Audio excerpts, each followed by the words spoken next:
Have you ever looked in the mirror and felt like you were never enough? That was me. Every single day. But the truth is, the weight I carried on my body was nothing compared to the weight of the words my husband used to throw at me. He said I was too fat, too lazy, and that I would never, ever be a mother. Every meal became a judgment. Every glance, a sentence, and slowly I started to believe him. I thought maybe he was right, but what I didn't know was that life had a twist waiting for me, one I could never have imagined. And today, as I tell you my story, I want you to stay with me until the very end, because what happened after will truly surprise you. My name is Elizabeth, I'm 40 years old, and for a long time I thought I was small.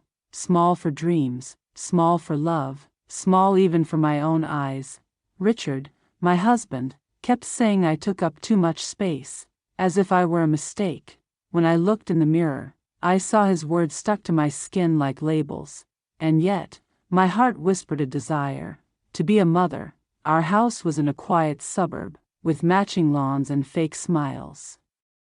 The blinds filtered the morning light, but they didn't filter the shame I felt. At the table, he pushed his plate away and sighed loudly, calling it another exaggeration. Every bite I took felt like an argument against who I was and who I wanted to be. I chewed the food and, at the same time, swallowed the sadness. Richard was impeccable on the outside, a firm-spoken man with a wrinkle-free shirt. He knew how to hurt without raising his voice, like a surgeon with a cold blade. He said I needed discipline, limits, and shame on my face. And when I talked about family, he laughed, letting the laughter bounce off the walls. A mother? He repeated, in what world would that make sense? I kept notebooks with names, dates, and lists of possible layettes. I dreamed of a white crib leaning against the guest room window. I imagined lullabies and the warm skin of a sleeping baby. But my dream was a secret that only the lamp in the hallway knew. I was afraid that if I spoke loudly, Richard would crush him with one sentence. On Sundays, the neighborhood would barbecue and show off their impeccable teeth. Parties with fine glassware and conversations as sharp as knives. The women weighed each other with glances, comparing waists and smiles. I retreated to the kitchen, timing my silence between jokes, and he would return to the room with trays, as part of the furniture. He liked to insinuate that I was lazy, a couch potato. He said my clothes were tense, not dresses, and laughed to himself. When I asked about love, he offered me cold statistics. He spoke of calories, of failures, of harsh reality as a sentence. My chest tightened, but I pretended to breathe peacefully. At night, the house changed tone and the floor creaked like an ancient secret. I lay facing the wall, counting cracks in the plaster. The body ached, not only in the flesh, but in a place that had no name. My head invented happy endings to survive the present, and the silence answered me with a stubborn hope. I got used to picking up crumbs, thinking they were feasts. A sporadic compliment would turn into a whole harvest inside my chest. But soon after came the drought of comparisons with other women, and I shrugged again, squeezing my shoulders apologetically. Living was walking a tightrope made of looks, even though I was humiliated. I kept the candle of my dream burning. I imagined my baby smiling, his little hand grabbing my finger. I told stories to no one, training the future in the dark. It was my resilient secret, my shelter from the storms. And so I remained standing, even when my legs were shaking. There were days when I almost forgot the weight of his words. I tidied the house, made small plans, breathed more deeply. Life seemed possible, like a cloudless sky after rain. In those moments, I believed that love would conquer all. I didn't know the storm was yet to come, and when the storm came, it didn't bring lightning. It brought phrases, measured, polished phrases, sharpened with watchmaker precision. Richard put marriage on the table like a useless object. He looked at me as if he were evaluating a defective piece, and he turned the key to a door I still didn't know how to go through. The conversation began without preamble, like a verdict read in court. He said he was tired of carrying people who didn't want to change. He spoke about life, the future, an impossible family by my side. I asked if there was love anywhere in the house. He laughed briefly and said that love does not overcome the gravity of reality. My dream of being a mother became ammunition in his speech. I'm not going to put a child in this body that only knows how to eat hamburgers. The words bounced off the walls and came back bigger. I felt the ground slip away from under my feet, like a staircase that retracts by itself. I took in air instinctively, like someone suddenly submerging. I searched his face for some trace of the man I knew, but I saw only calculation, coldness, and a cowardly rush to leave. I asked if there was anyone else, and he didn't bother to deny it. You already knew, you just didn't want to look, he said, as if signing papers. My heart pounded, but my voice was soft. The name came as naturally as someone changing shirts. Ashley, 25. Slim, full of energy and focus. A CV presentation, as if it were an interview. I listened, motionless, as he pointed out his qualities. And every compliment from him was an arrow stuck in me. I want a divorce, he said, wiping the table with a napkin. It was as if he was erasing crumbs and erasing our history. I asked for some time, not to convince him, but to compose myself. He said that time is a luxury and that I had already consumed too much.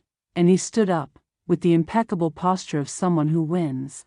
I felt like screaming, breaking glasses, tearing up memories.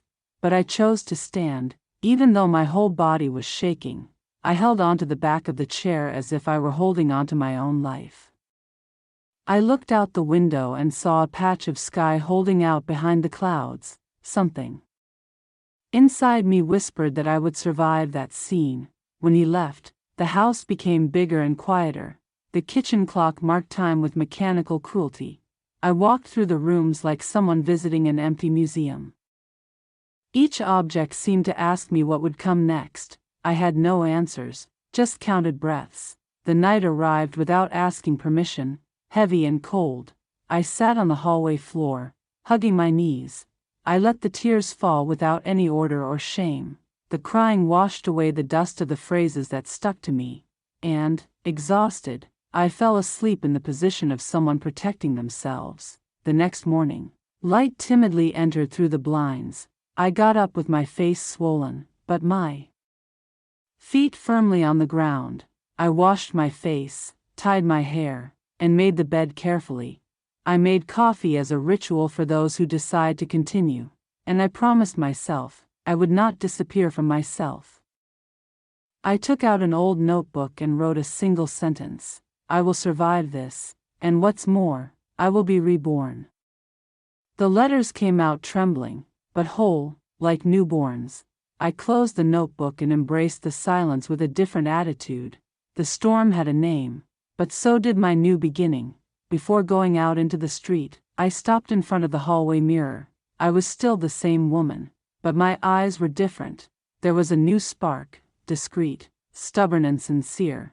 I took a deep breath, touched my chest, felt my heart beat rhythmically. And I took my first step out of the wreckage. News travels fast in small neighborhoods, and mine was no exception. Within a few days, I was no longer Elizabeth, the devoted wife. I was the woman who was changed, the target of whispers in supermarket queues. The neighbors barely concealed their laughter when commenting on Ashley, and every word of theirs seemed to confirm his cruelty.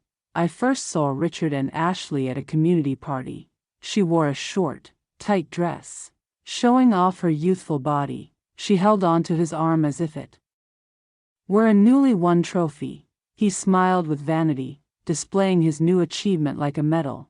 My chest tightened, but my eyes remained raised. Ashley wasted no time in approaching, her gaze full of mischief. Elizabeth, isn't it? Richard has told me so much about you. Every syllable was a provocation disguised as politeness. She fixed her hair, showing off the sparkling ring on her finger. I felt the bitter taste of contempt running down my throat. Richard just watched, like someone watching a play. Her eyes said, "See, this is what a woman should be like." He didn't need to repeat his criticisms. Her presence spoke volumes. Ashley's every gesture was a reminder of everything he said I lacked. And yet, something inside me refused to give in. I returned home with heavy steps, but with a restless heart. I cried into my pillow until dawn, like someone bleeding inside. But in the midst of the crying, a question sprouted like a seed. Was I, in fact, just a shadow of the woman he wanted? Or was there a strength within me that I didn't yet know about?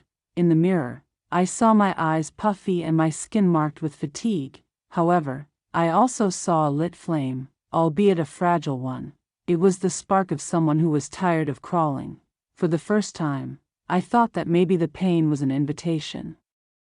An invitation to rediscover myself and rebuild. In the following days, I avoided places where I might cross paths with the two of them, but I couldn't avoid the news that came to me: photos, comments, even comparisons made in a joking tone.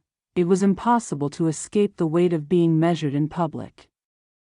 And yet, I began to plan my silent counterattack. My counterattack would not be revenge, nor a dispute of vanity. It would be a secret project, a pact between me and my reflection. I didn't know how long it would take, but I was already sure of the destination. I didn't want to be Ashley, much less Richard's shadow. I wanted to be Elizabeth, whole, free, and true. Despite the decision, the pain did not leave me immediately. The days were long, full of silences that weighed tons. The bed felt like an abyss that swallowed me every night. The smell of his shirt was still in the closet, and every object in the house reminded me of emptiness. There were mornings when I didn't have the strength to get up. The coffee pot remained cold, the table untouched. I dragged myself to the living room, hugging the sofa as a refuge. I would turn on the television just to drown out the noise of my thoughts, and I lost myself in hours of nothing. Richard's words echoed like broken records: lazy, dead weight, never going to be a mother. They repeated themselves in my head until they became provisional truth.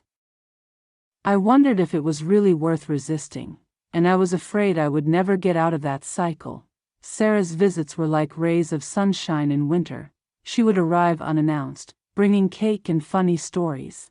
It occupied the spaces with lightness, pulling me out of the cave. But when she left, the silence returned like a shadow, and I would shrink back into myself.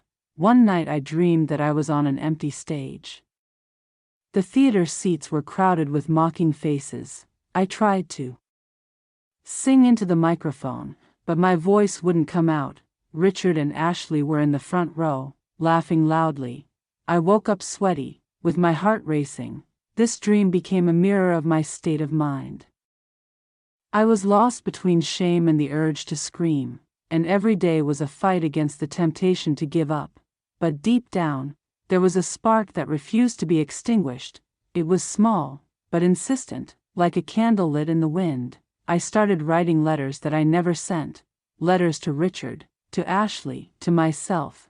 I poured into them the words that my mouth did not say. She cried on the paper, smearing the ink with her tears. And, in the end, he tore everything up as a ritual of liberation. One day, when I looked in the mirror, I noticed something different. It wasn't the body that had changed, but the look. My eyes were tired, but not defeated. I still had a choice. I could still get up, and this awareness was the first step on the ladder. I closed the curtains, turned on the music, and got up slowly. I danced alone, awkwardly but sincerely. Every movement was a silent no to his words. I didn't know where it would lead me, but in that moment, I discovered there was still life in me. Sarah knocked on my door on a rainy morning. Without waiting for an answer, he came in with his colorful umbrella, wetting the living room carpet. She carried a bag of warm bread and a firm, almost maternal gaze. "Elizabeth, no more hiding," he said, taking off his soaked coat. His voice cut through the apathy that enveloped me like a heavy blanket. I tried to smile, but my eyes betrayed the lingering pain. I don't know who I am without him anymore, I confessed, almost whispering. Sarah held me by the shoulders, firm and tender at the same time. You were never his, Liz. You were always yours. These words echoed within me like a seed falling on fertile soil. She told me about therapy, about the importance of seeking help. He said there was no shame in asking for a professional hand. You spent years listening to a cruel voice. Now you need another voice. I nodded, still hesitant, but already a little convinced. Sarah was that bridge I didn't know I needed to cross. The following week, I went to my first therapy session. The office smelled of lavender and had light-colored walls. I sat in the armchair, restless, my fingers tangling. I told him about Richard, about Ashley, about my dream of being a mother. The psychologist listened in silence, as if picking up the pieces. When I finished, she took a deep breath and said softly, "Elizabeth, you are not the adjectives they threw at you. You are the choices you haven't made yet and the paths you haven't yet taken." These phrases entered me like balm on an open wound. I left there with tears in my eyes, but also with hope. I went home and opened my notebook, the same one from my first outburst. This time I wrote, "I'm not lazy. I'm not useless. I am me." The letters still trembled, but they were firmer than before. It was as if each word was a brick in the construction of a new me. I closed the notebook and sighed like someone opening a window to the sun. In the following days, Sarah continued to show up with her unexpected visits. He took me for a walk in the park, even against my will. I complained about the cold, the wind, the climbs. She laughed and pulled me along, one step at a time, Liz. That's how you start over. And, step by step, I began to feel the weight lifting. Richard still loomed large in my thoughts like a shadow. Sometimes his voice would echo so loudly that I would stop in my tracks. But now there were other voices to steady me, Sarah's, the therapist's, and, above all, a new voice that was born within me. It was short, but it said, "You can do it." That night, before I went to sleep, I stared at the dark ceiling and thought differently. I wasn't just the abandoned woman anymore. I was someone in motion, even if it was slow, even if it was painful, and for the first time in a long time. I fell asleep without tears. I fell asleep with a thread of hope, like someone holding onto a rope in the dark. The first change was small, arranging the house in a new way. I moved the furniture around and painted the walls in light colors. I removed the old portraits. I erased Richard's traces in the rooms. It was as if each brushstroke was also a brushstroke on me. My home was beginning to reflect the woman I wanted to be. Then came food, not for aesthetics, but out of respect for myself. I left aside quick snacks and ventured into new recipes.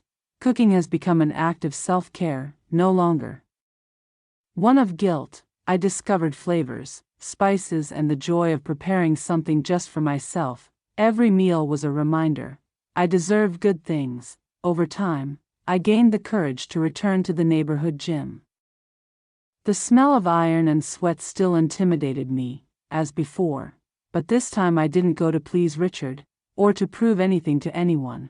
I went for myself, for Elizabeth, who still wanted to live fully, and every drop of sweat was a small victory over the pain. At first, my body complained about every movement. My legs felt heavy, my muscles burned, and I was short of breath. But I came back, one day after another, even without motivation, and, over time, resistance grew, along with confidence. My body responded, but my soul responded even more. Therapy served as a compass on this journey. I learned to name feelings, to recognize patterns of pain. I discovered that my life was not defined by the insults I heard. I could write a new story, page by page, and this story didn't need to include Richard. I started keeping a diary with small progress.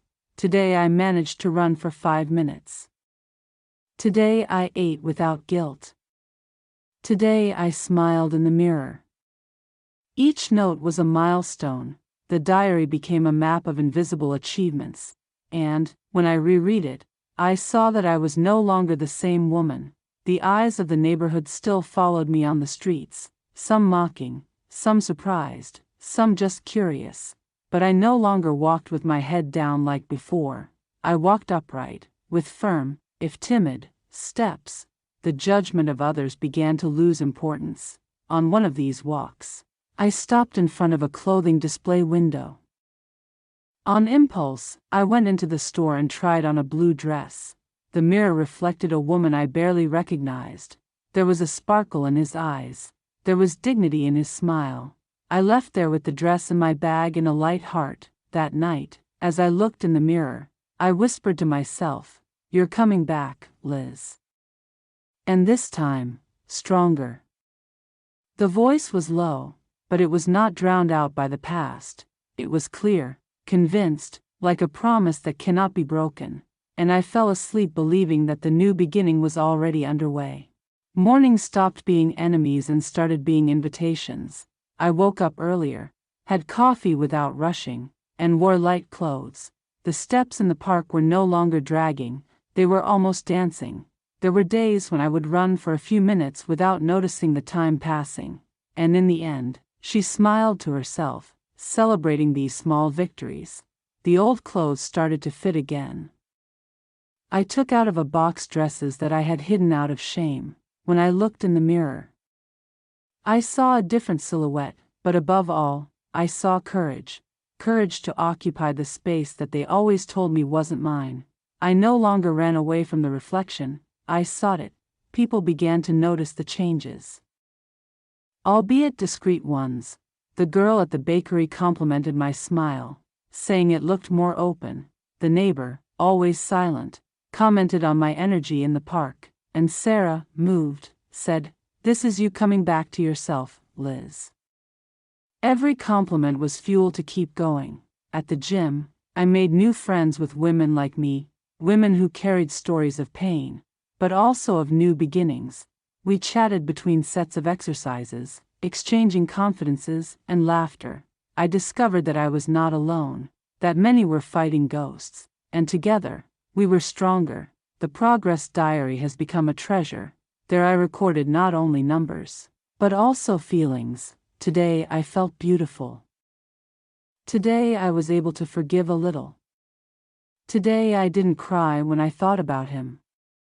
Those phrases were worth their weight in gold. Every page was proof that I was growing up.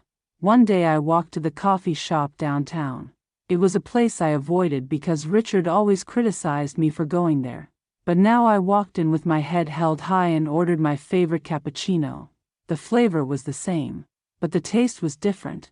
It was the taste of freedom to choose for myself. As I sipped my coffee, I heard laughter coming from the table next to me. I looked and saw a group of friends talking animatedly. For a moment, I felt envious of that lightness. But then I thought, I was also building new circles. And that thought warmed me more than the drink. That night, when I opened the closet, I saw the blue dress I had bought. I put it on and looked at myself in the mirror for long minutes. The smile that appeared was not shy. It was full. I was not the woman Richard described. I was Elizabeth, and I was being reborn. I fell asleep thinking about my next achievements. They weren't big feats. They were small, daily victories. And each one of them brought me closer to the life I wanted to live. The past still hurt, but it no longer paralyzed me. I was learning to dance with my scars. The unexpected encounter. It was on a sunny morning that the surprise happened. I was in the cafeteria again, now with a book in my hands. The place was busy, but I found a quiet corner. While I was reading, someone dropped a cup near my desk. The noise made me look up, and that's when I saw him. His name was Michael, a man with a serene look and a discreet smile. He apologized for the accident, hurriedly picking up the pieces. I offered to help, and he laughed, saying he had been clumsy since he was a child. The lightness of that laugh broke my tension, and without realizing it, I found myself smiling back. Michael sat at the next table and struck up a conversation. He asked about the book I was reading. Genuinely interested, we talk about stories, music, life's little pleasures. There was no rush, no judgments, just sincere exchange. It was like breathing fresh air after being suffocated for a long time. In the following days, I began to notice his recurring presence. He would show up at the same coffee shop, always with a black coffee. Sometimes I read the newspaper, other times I just watched the movement. Our eyes met and the smile appeared naturally. It was simple, but it made me feel alive. Sarah was the first to notice something different about me. Liz, you've been smiling in a new way. Who is he?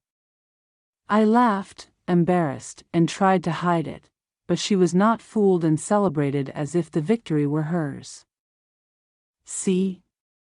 Life is giving you back double. It was still too early to be certain, but something about Michael calmed me.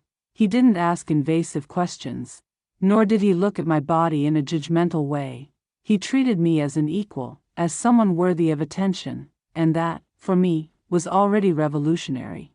I was starting to believe in love again. One afternoon, he invited me to walk in the park. I accepted with trepidation, but also with curiosity.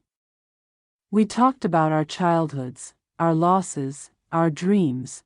When I told him about my desire to be a mother, he just smiled tenderly. There was no cruel laughter, just respectful silence. The sun was setting when we stopped to rest on a bench. Michael looked at me and said, "You have a beautiful light, Liz." I was speechless, surprised to hear something so sincere, and for the first time in years, I believed that maybe it was true. My heart beat a new rhythm, full of hope. That night, lying in my bed, I thought about him, not as a replacement for Richard, but as a new possibility, a blank page that could be written on with care. I closed my eyes smiling, without fear of tomorrow, and I fell asleep feeling like something good was just beginning. A few weeks later, the past knocked on the door of the present. I was walking downtown when I saw Richard coming towards me. He was arm in arm with Ashley, both of them laughing loudly. My heart raced, my legs wobbled for a moment, but I stood firm, as if my feet were roots in the sidewalk. Richard looked at me with that same air of superiority. Ashley, beside him, gave me a practiced look of disdain. "Liz, you look different," he said, as if it were a compliment. His tone carried surprise and, at the same time, irony. I smiled briefly and replied, "Yes, Richard, I am different." He tried to mock me, asking if I had finally discovered discipline. But his provocation no longer had the same effect on me. Inside me, something had changed. I no longer needed his approval. I looked into Ashley's eyes, who seemed to be waiting for my reaction, but I just turned my back, like someone closing an old book. On the way back, my body was still shaking. It wasn't fear, it was the impact of revisiting a healed pain. His words echoed, but found no room to hurt. It was like throwing stones against a solid wall, and I realized that, for the first time, I had defeated that ghost. I told Sarah about the meeting, and she almost burst with pride. "You have no idea how much this means, Liz," she said. Michael also heard the story and just hugged me silently. That hug was more healing than 1,000 words. There I understood that the future was already on my side. With Michael, each day became lighter. He listened to me without rushing, laughing at my silliest stories. I felt like I could be myself, without masks. I didn't need to hide my scars. He accepted them, and that gave me strength to carry on. Richard continued to be a figure in my path, but now he no longer owned my narrative. I no longer lived under his shadow. I lived under my own light, and this awareness was the most powerful victory of all. I was, in fact, between the past and the future, and I chose the future. That night I wrote in my diary, "Today I said goodbye without having to say the words." And as I closed the notebook, I felt peace within me. It wasn't just a new beginning, it was a rebirth, and I was ready to open my arms to whatever came. Michael continued to be a constant presence in my life. We would meet at the coffee shop, in the park, on short walks. Each meeting was simple, but full of meaning. I didn't need to impress him, just be present, and that was liberating, like taking a deep breath after years of suffocation. One quiet afternoon, he invited me to dinner at his house. I was nervous, afraid of repeating old mistakes, but Sarah reassured me. "Liz, he's not Richard. Go and live." I took a dessert that I prepared with care, and between laughter and conversation, I felt I was in the right place. Michael cooked like someone painting a canvas, with patience and care. He talked about his life, about his mother who always encouraged him. How losing his father early taught him to cherish every moment. I listened to him attentively, discovering in him a noble heart, and I realized that it wasn't just company, it was complicity. At the end of dinner, he put on some soft music on the radio. He extended his hand to me, inviting me to dance in the living room. I hesitated, laughing awkwardly, but accepted. Our steps were clumsy, but the weather was perfect, and in that embrace, I found something I thought was lost. He didn't try to rush anything, he just let time guide us. His respect was as great as his tenderness. I felt seen, valued, whole, and each gesture of his dismantled the armor I still wore. My heart, little by little, began to open. In the following days, his presence became essential. It was as if Michael was part of a new foundation in me. He showed me that love could be light, not heavy. It could be support, not judgment. And that was a revelation in my life. I told him about my dream of being a mother. I expected the same cruel laugh I'd heard from Richard for years. But Michael just held my hand and said, "If it is your wish, Liz, it will be mine too." His words entered me like soft music. I cried that night, but not out of sadness. I cried because I realized that it was still possible to dream, that motherhood had not died with divorce. She was just waiting for the right moment to bloom. And maybe that moment was closer than I imagined. Before going to sleep, I wrote in my diary, "Today I discovered that love can heal." And I closed the notebook with a smile on my lips. My heart, once broken, began to mend, and for the first time, I allowed myself to believe in the future. The months passed, and my life was filled with new colors. I flourished alongside Michael, strengthened by Sarah's friendship. But, in parallel, destiny prepared another path for Richard. The businesses that sustained his status began to crumble, and the impeccable image he had was shattered in front of everyone. The neighborhood gossip soon reached my ears. They talked about debts, canceled contracts, imminent bankruptcy. Richard no longer paraded with the same air of victory. His expensive suits gave way to scruffy clothes, and their smiles, once haughty, were now tired shadows. Ashley, the young wife, quickly showed her true colors, without the money and the glitter that had attracted her. She walked away from him. First came the excuses, then the absences, until, one night, she packed her bags and left. Richard woke up alone, abandoned by the trophy he had chosen. The neighbors who had previously flattered him began to turn their backs. The man admired at parties was now the target of whispers, and each indifferent look weighed more than any humiliation. Richard experienced the loneliness he himself had sown. A bitter harvest, with no one to share. Meanwhile, I lived another reality. My body, mind and heart were renewed. I walked hand in hand with Michael, smiling fearlessly. The people who had previously looked at me with contempt were now silent. It was as if the whole world had reversed roles. I heard that Richard tried to win Ashley back, without success. He sought her out, begging for a second chance. But she just laughed and said, "I didn't marry you, Richard, I married your money." Those words, which might have once hurt me, now sounded like justice. He finally tasted the poison he had offered me so many times. At that time, I didn't feel hatred, just distance.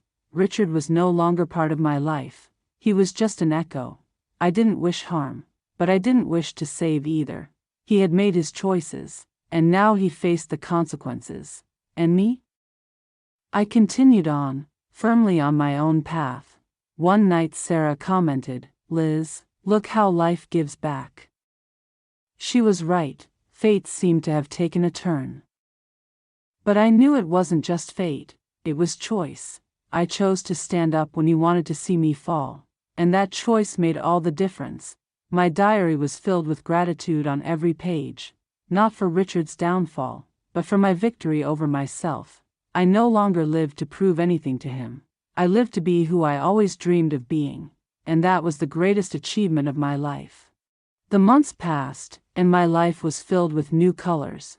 I flourished alongside Michael, strengthened by Sarah's friendship. But, in parallel, destiny prepared another path for Richard. The businesses that sustained his status began to crumble, and the impeccable image he had was shattered in front of everyone. The neighborhood gossip soon reached my ears. They talked about debts, canceled contracts, imminent bankruptcy. Richard no longer paraded with the same air of victory. His expensive suits gave way to scruffy clothes, and their smiles, once haughty, were now tired shadows. Ashley, the young wife, quickly showed her true colors, without the money and the glitter that had attracted her. She walked away from him. First came the excuses, then the absences, until, one night, she packed her bags and left. Richard woke up alone, abandoned by the trophy he had chosen. The neighbors who had previously flattered him began to turn their backs. The man admired at parties was now the target of whispers, and each indifferent look weighed more than any humiliation. Richard experienced the loneliness he himself had sown. A bitter harvest, with no one to share. Meanwhile, I lived another reality. My body, mind and heart were renewed. I walked hand in hand with Michael, smiling fearlessly. The people who had previously looked at me with contempt were now silent. It was as if the whole world had reversed roles. I heard that Richard tried to win Ashley back, without success. He sought her out, begging for a second chance. But she just laughed and said, "I didn't marry you, Richard, I married your money." Those words, which might have once hurt me, now sounded like justice. He finally tasted the poison he had offered me so many times. At that time, I didn't feel hatred, just distance. Richard was no longer part of my life. He was just an echo. I didn't wish harm, but I didn't wish to save either. He had made his choices, and now he faced the consequences. And me? I continued on, firmly on my own path. One night Sarah commented, "Liz, look how life gives back." She was right, fate seemed to have taken a turn. But I knew it wasn't just fate, it was choice. I chose to stand up when he wanted to see me fall, and that choice made all the difference. My diary was filled with gratitude on every page, not for Richard's downfall, but for my victory over myself. I no longer lived to prove anything to him. I lived to be who I always dreamed of being, and that was the greatest achievement of my life. The meeting in the park marked the end of a cycle in my life. Richard had seen me for the last time, and with that, his shadow had vanished. Now, all that was left was light, a clear path ahead of me. My routine was filled with laughter, learning and true love, and every day spent with Michael was proof that life had begun again. In the following months, our lives became consolidated in harmony. Michael was a present, loving, and patient partner. Our baby brought joy in every gesture, every innocent babble. I found myself facing the dream that Richard had sworn was impossible, and, as I held my son, I understood that nothing had been in vain. One morning, while walking around the neighborhood, I noticed different looks. The same people who once whispered about me were now smiling. It was no longer a mocking laugh, but a respectful smile. I had won silently, without needing to prove anything. My victory was stamped on my own life. Sarah, always by my side, celebrated every achievement with me. "Liz, you were reborn before us all," he said with tears in his eyes. She knew the weight of every battle I had faced, and he celebrated each step, as if it were also his victory. She was more than a friend, she was a soul sister. One day, when I opened my diary, I found the first sentence I had written: "I will survive this, and what's more, I will be reborn."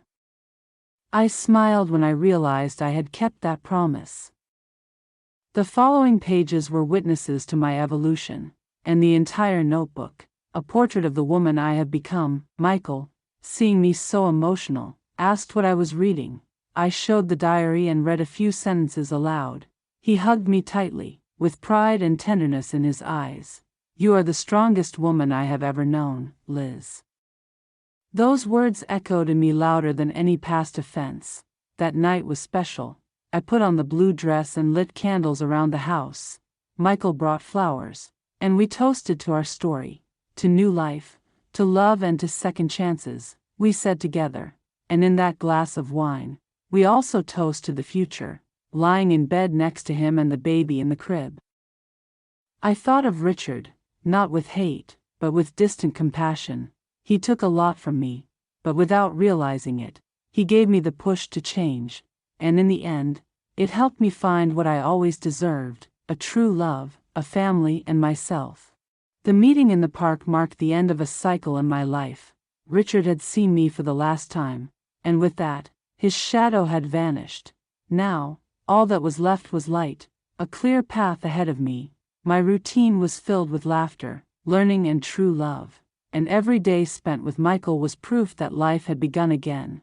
In the following months, our lives became consolidated in harmony. Michael was a present, loving, and patient partner. Our baby brought joy in every gesture, every innocent babble. I found myself facing the dream that Richard had sworn was impossible, and, as I held my son, I understood that nothing had been in vain. One morning, while walking around the neighborhood, I noticed different looks. The same people who once whispered about me were now smiling.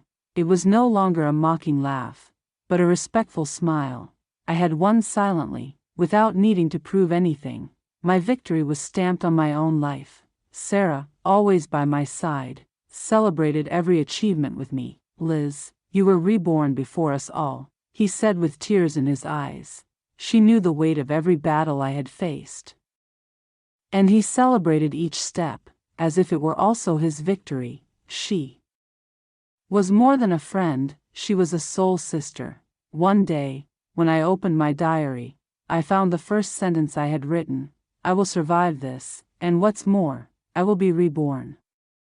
I smiled when I realized I had kept that promise. The following pages were witnesses to my evolution, and the entire notebook, a portrait of the woman I have become. Michael, seeing me so emotional, asked what I was reading. I showed the diary and read a few sentences aloud. He hugged me tightly, with pride and tenderness in his eyes. "You are the strongest woman I have ever known, Liz." Those words echoed in me louder than any past offense. That night was special. I put on the blue dress and lit candles around the house. Michael brought flowers, and we toasted to our story, to new life, to love and to second chances, we said together. And in that glass of wine, we also toast to the future, lying in bed next to him and the baby in the crib. I thought of Richard, not with hate, but with distant compassion. He took a lot from me, but without realizing it, he gave me the push to change, and in the end, it helped me find what I always deserved: a true love, a family, and myself. The sun was rising gently when I opened the windows of my house. The birdsong mingled with my baby's laughter. Michael was making coffee in the kitchen, humming softly. The scene seemed simple, but to me it was miraculous. It was the portrait of the life I always dreamed of and one day thought impossible. I held my son in my arms and felt the warmth of his skin. His curious eyes watched me as if he already knew everything. I kissed her forehead, tears of gratitude streaming discreetly. I had won the greatest of all battles, against myself, and now, the motherhood that was denied to me was reality. I remembered the past, but without pain, just as a memory. I remembered Elizabeth. Humiliated, hurt, cowering in silence, she still existed in me, but now as part of my strength. Every tear shed had watered the garden of my present, and each healed wound has transformed me into the woman I am. The final encounter with Richard had sealed what was already clear. I didn't need revenge, nor recognition from him. My victory was in the full life I built without your presence. He took everything he could from me, but he couldn't erase my essence, and it was precisely from her that my rebirth was born. Sarah came to visit us that radiant morning. She looked at me, Michael, and the baby, filled with emotion. "Liz, you won. Look who you've become." I smiled, hugging her tightly. Grateful for her friendship, she had witnessed my despair and now celebrated my victory. I sat on the sofa, with my son on my lap, and let my thoughts flow. I realized it wasn't just about getting over Richard, it was about finding myself again, loving myself, respecting myself.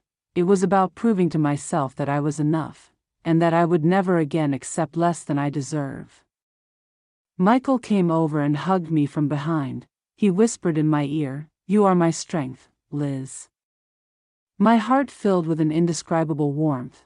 He saw no flaws in me, but infinite possibilities. And that was true love, what I always dreamed of. I looked to the future without fear, only with hope. I knew that challenges would still come, as for anyone. But now I had tools, courage, and love. I was no longer alone. I never would be again. My life had begun again, and it was beautiful. Before I went to sleep that night, I opened my diary for the last time. I wrote, "He took from me everything he could, but life gave me back double."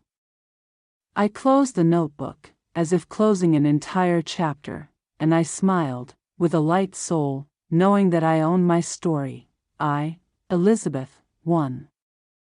And no one could take that victory away.